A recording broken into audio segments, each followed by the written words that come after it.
Hello friends, welcome back to media talks. நான் உங்கள் மௌனிகா. நிறைய பேருக்கு இருக்க டவுட் வந்து பார்த்தீங்கன்னா, இது வளகாப்பு ஃபங்க்ஷனா என்ன? ஏன் விஜய் வந்து பக்கத்தில் உட்காரல? ஸோ காவேரிக்கு அதாவது கங்கா பக்கத்தில் குமரன் உட்காந்தாங்க அப்படிங்கிற மாதிரி நிறைய பேருக்கு நிறைய விதமான கேள்விகள் இருக்குது. இது வந்து பார்த்தீங்கன்னா வளகாப்பு ஃபங்க்ஷன் கிடையாதுங்க. நான் நிறைய வீடியோவில் நான் சொல்லியிருக்கேன்.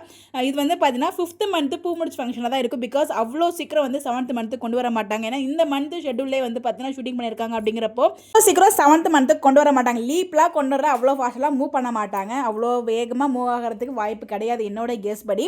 இது வந்து பார்த்தீங்கன்னா பூ முடிச்சு ஃபங்க்ஷன் அப்படிங்கிற மாதிரி தான் நான் நினைக்கிறேன். 5th மந்த் ஒரு ஃபங்க்ஷன் பண்ணுவாங்க இல்லையா? இன்னும் வந்து இப்போ ரீசெண்டாக 5th மந்த்துங்கிற மாதிரி தான் டாக்ஸ் அவங்ககிட்ட போயிட்டு அப்படிங்கிறப்போ 5th மந்த்து ஒரு ஃபங்க்ஷன் வைக்கணுங்கிறதுக்காக தான் பாட்டி வருவாங்க, ஞாபகம் இருக்கும்னு நினைக்கிறேன். இப்போ வேணால் நானே சொல்கிறேன் அப்படிங்கிற மாதிரி விஜய் சொல்வார் இல்லையா?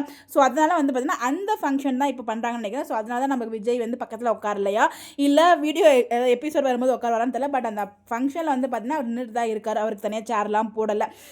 பட் ஆனால் இது வந்து பார்த்தீங்கன்னா வளகாப்பு ஃபங்க்ஷன் கிடையாது. ஸோ இதுக்கப்புறம் இன்னொரு ஃபங்க்ஷனுமே இருக்குது. ஒரு ஸ்பெஷல் வீடியோ நான் ஷேர் பண்ணுறேன். இது வந்து பார்த்தீங்கன்னா நிறைய பேருக்கு இருக்க டவுட்டை கிளாரிஃபை பண்ணும் அப்படிங்கிறதுக்காக ஒரு வீடியோ. இது வந்து பூ முடிச்ச ஃபங்க்ஷன், 5th மந்த் ஃபங்க்ஷன் சொல்லுவாங்க. அந்த ஒரு ஃபங்க்ஷன் தான். பேபி ஷவர் ஃபங்க்ஷன் கிடையாது. பேபி ஷவர் ஃபங்க்ஷன் இன்னும் கிராண்டாகவே இருக்கும்.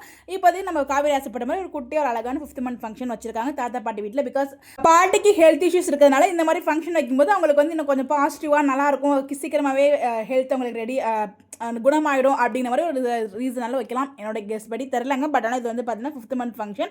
அதில் எந்த ஒரு டவுட்டுமே இல்லை. நிறைய இடத்துல நான் சொல்லியிருக்கேன், ஸ்டார்டிங்லேருந்து அதை நான் சொல்லியிருக்கேன். இப்போ வர ஃபங்க்ஷன் வளகாப்பு கிடையாது. நமக்கு பிடிஎஸ் கிடைக்கிறதுக்கு முன்னாலே நான் சொல்லிட்டு இருக்கேன் எல்லா வீடியோலையுமே. இது வந்து பார்த்தீங்கன்னா வளகாப்பு ஃபங்க்ஷனாக இருக்காது, 5th மந்த் ஃபங்க்ஷனாக தான் இருக்கும். ஏன்னா அவ்வளோ சீக்கிரம் வளகாப்பு கொண்டு வர மாட்டாங்க. அது வீக்கான ஃபங்க்ஷனாக தாத்தாக்கான ஃபங்க்ஷனுங்கிற டவுட் தான் இருந்துச்சு.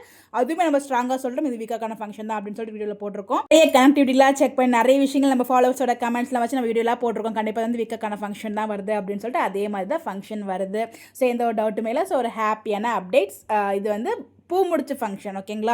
ஸோ நிறைய பேருக்கு இது ஒரு கிளாரிட்டி கிடைச்சிருக்குன்னு நினைக்கிறேன். பட் இன்னும் வந்து கன்ஃபார்ம் அப்டேட் அடுத்த வீடியோவில் வரும். மறக்காமல் நம்மளோட சேனலை ஃபாலோ பண்ணிட்டே இருங்க. அப்படியே சப்ஸ்கிரைப் பண்ணி பக்கத்தில் இருக்க பெல் பட்டனை அப்படி கிளிக் பண்ணிங்கன்னா உங்களுக்கு நோட்டிஃபிகேஷன் உடனே வரும். நான் போடுறதே பல மாதத்துக்கு டிலேக்கு அப்புறம் வீடியோஸ். இதுக்கு நோட்டிஃபிகேஷன் வந்தால் என்ன, வரலன்னா என்ன அப்படிங்கிற உங்களோட மைண்ட் வாய்ஸ் எனக்கு புரியுது. பட் என்னோட ஒரு சில ரீசனால தாங்க என்னால் போட முடியல. பட் இதுக்கப்புறம் நான் வந்து அப்படியே ட்ரை பண்ணுறேன் சீக்கிரமாகவே வீடியோஸ் போடுறதுக்கு. ஸோ மறக்காமல் நம்மளோட சேனலை ஃபாலோ பண்ணிக்கோங்க. Bye bye.